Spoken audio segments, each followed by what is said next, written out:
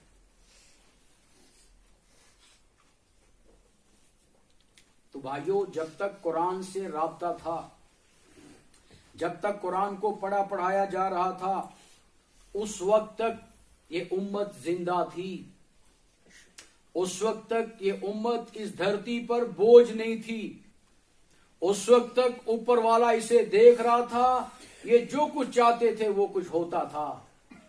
اور اب جو ہمارے حالات ہیں، اوپر والا بھی دیکھ کے ہم سے اب عاجز آ چکا ہے، اور اس کے نتیجے میں پھر زلزلے آ رہے ہیں، قحط سالیاں آ رہی ہیں، خشک سالیاں آ رہی ہیں، سیلاب آ رہے ہیں، نہ جانے موسم نہیں ہے اور بارشیں اور برف ہو رہی ہیں، موسم ہو کر سیزن ہے لیکن بارشیں نہیں ہو پا رہی ہیں۔ یہ اللہ کی ناراضگی ہیں، اللہ کا غصہ ہے جو ہم پر اس وقت۔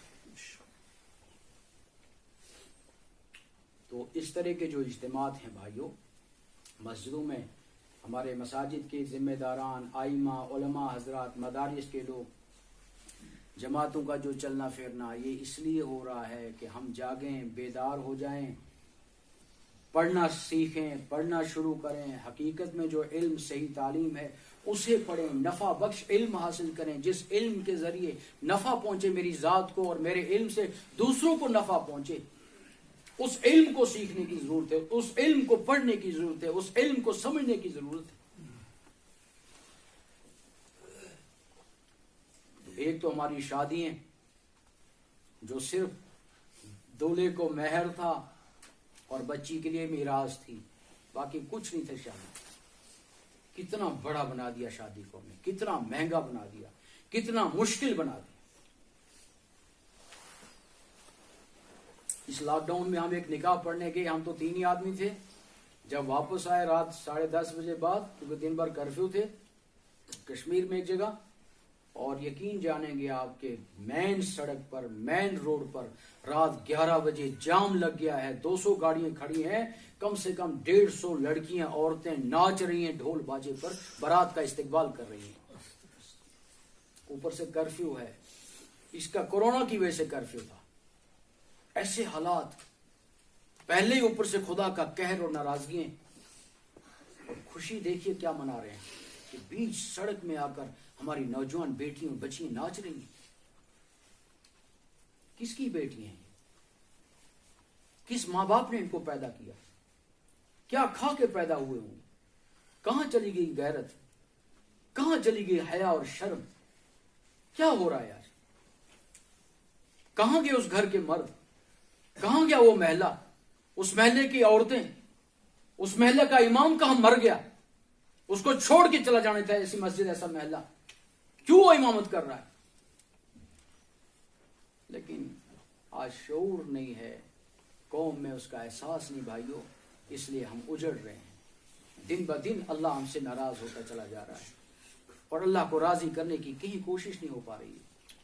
آتی ہماری اموات، موت کا موقع آتا ہے، مرنے کے موقع پہ، وہاں بھی دیکھ لیجئے ہمارے یہاں کتنے بڑی تباہی و بربادی ہوتی ہے۔ کسی کے گھر موت ہوتی ہے اور ہم ہم وہاں پر ماشاءاللہ خوب خوشیاں منانے کی کوشش کرتے ہیں, کھانا پینا لنگر چلتا ہے, خوب کہانیاں چلتی ہیں, دنیا جان کی کہانی ہے. ہم تو قبرستانوں میں بھی قصے کہانیاں چلتی ہیں. جب تک قبر تیار نہیں ہے اس وقت بھی قبرستان کے اندر بیٹھ کر بھی کہانیاں چل رہی ہوتی ہیں, اور دفنا دیا مٹی دے رہے ہیں ابھی دعا کا انتظار ہے, ادھر بھی کہانیاں چل رہی ہوتی ہیں. قبروں میں بیٹھ کر بھی خدا یاد نہیں ہے, قبروں میں بیٹھ کر بھی قبر کی تنہائی یاد نہیں آ رہی. مٹی ڈال رہے ہیں اس کے اوپر سے لے کے ہمیں کچھ پتہ نہیں ہے کیا کر رہے ہیں, ہم کیوں کر رہے ہیں, یہ مٹی ڈالنے کو کیوں کہا گیا ہے, مٹی ڈالتے وقت کیوں کہا جا رہا ہے منہا خلقناکم وفیہا نعیدکم, کچھ پتہ نہیں. جس کو اپنے ہاتھوں سے اٹھا کے نیچے قبر میں رکھ رہے ہیں وہ تو کہہ رہا ہے میں تو جا چکا ہوں, میری چھوڑو, اپنی فکر کر لو. قبر چلا رہی ہے, پکار رہی ہے, پرواہ نہیں, دیکھا جائے گا, دیکھیں گے جب ہوگا. یہ ہے غفلتیں ہماری, یہ ہے ہمارے معاشرے کی تباہی و بربادی. بہت افسوس ہوگا بھائیوں اس وقت, شاید افسوس ہوگا, ممکن ہے جب ساتھ چھوڑ دے گا, کہ اعضا و جوارے ساتھ چھوڑ دیں گے, ہمت نہیں رہے گی, بے ہوش ہم پڑ جائیں گے آخری بستر میں, کوئی قریب بھی نہیں آنے والا ہوگا کوئی ساتھ میں. اس وقت ممکن ہے ہمیں احساس ہو کہ کہاں چلی گئی جوانی, کیا کیا پوری زندگی, کس لیے آئے تھے دنیا میں. ایک افسوس تو شاید اس وقت, دوسرا افسوس اس وقت جب میدان محشر میں خدا سب کو جمع کرے گا, اول سے آخر تک سب جمع ہوں گے, اور اس وقت آواز لگے گی وامتازوا اليوم ایھا المجرمون, اے مجرمو آج کے دن آ جاؤ. سب بندی و گروہ بندی ہوگی, جنت اور جہنم سامنے ہوگا, سب کچھ مل جائے گا اگر جنتی کو, اور ساری نعمتیں ملنے کے بعد بھی یہ جنتی اس وقت افسوس کرے گا, اور افسوس کرے گا کہ ایسی نہریں بہتی ہوں گی پاکیزہ شراب کی, شہد کی, دودھ کی نہریں بہتی ہوں گی, اس کے ہاتھ میں ایک سونے کی چھڑ ہوگی, جہاں چاہے جس طرف چاہے اس سے گھمائے گا, بنا موسم سیزن کے جو فروٹ چاہے گا وہ فروٹ اس کے سامنے آئے گا. ساری نعمتیں ملنے کے بعد آخری اللہ اسے پوچھیں گے بتا میرے بندے کچھ اور بھی چاہیے, تو یہ اللہ کا بندہ اس وقت یہ تمنا ظاہر کرے گا, یا اللہ ایک بار تو واپس دنیا میں لوٹا دے, اب پوری زندگی تیرے دین کے واسطے لگا دوں گا, پوری جوانی قوت طاقت مال سب لوٹا دوں گا تیرے دین کے واسطے. اللہ فرمائیں گے اب واپس جانے کا موقع نہیں, جو دنیا میں نے بھیجا تھا تجھے ایک دفعہ اسی لیے بھیجا تھا, اسی لیے بھیجا تھا. تبارک الذی بیدہ الملک وہو علی کل شیء قدیر الذی خلق الموت والحیات لیبلوکم ایکم احسن عملا. اللہ فرما رہے میں نے تو تمہیں دنیا میں اس نظام اس ترتیب کے ساتھ اس لیے بھیجا تھا, پہلے ایک پھر دوسرا, پہلے باپ پھر اس کے بچے پھر اس کے بچے پھر اس کے بچے, اس طرح میں نے ترتیب سے تمہیں دنیا میں اس لیے بھیجا تھا. میں صرف دیکھنا یہ چاہتا تھا کہ تم میں سے سب سے اچھے اعمال کون کر کے آتا ہے. میں تمہیں امتحان میں ڈالنا چاہتا تھا, امتحان گاہ تھی یہ دنیا, اور میں صرف دیکھنا یہ چاہ رہا تھا کہ تم میں سب سے اچھے اعمال کون کر کے آتا ہے. اللہ نے اس لیے تو دنیا میں بھیجا تھا, اس لیے تھوڑے بھیجا تھا کہ بلڈنگوں پہ بلڈنگیں, پراپرٹی پہ پراپرٹیاں, اور بچوں کو خوب پڑھاؤ جی, دور لے جاؤ جی, جو چاہے ہو جائے, دیکھا جائے گا, چاہے چپراسی لگانا, چاہے لاکھوں روپے رشوت کیوں نہ دینا پڑے, سود کا کیوں نہ لینا پڑے, لگانا چپراسی ہے, چاہے کچھ بھی ہو جائے. کیا ہوگا, کس تعلیم کے پیچھے پڑے ہیں, کیا کریں گے اگر ہمارے بچے جموں دہلی جا کر یا برطانیہ بڑی بڑی یونیورسٹیوں میں کیمبرج تک بھی پہنچ جائے, کیا کر پائیں گے؟ زیادہ زیادہ I S I P S ہی کریں گے, کیس کے پی ایس ہی بن پائیں گے نا, اور کیا بنیں گے؟ زیادہ زیادہ ڈی جی بن جائے گا, ڈی جی پی بن جائے گا, چیف سیکرٹری بن جائے گا, چیف جسٹس بن جائے گا, اور کیا کر سکتا. آخر تو مرنا ہے, آخر تو موت ہے نا. تو موت کے لیے تو تیاری کہیں نہیں ہوئی, نہ باپ نے کی, نہ اولاد کو کرائی. بڑا بڑا بنا کے بڑا بڑا دور اوپر پہنچا دیا, لیکن اس کو پتہ ہی نہیں کہ میں ایسا بڑا کہ میرے نیچے کچھ رہا ہی نہیں.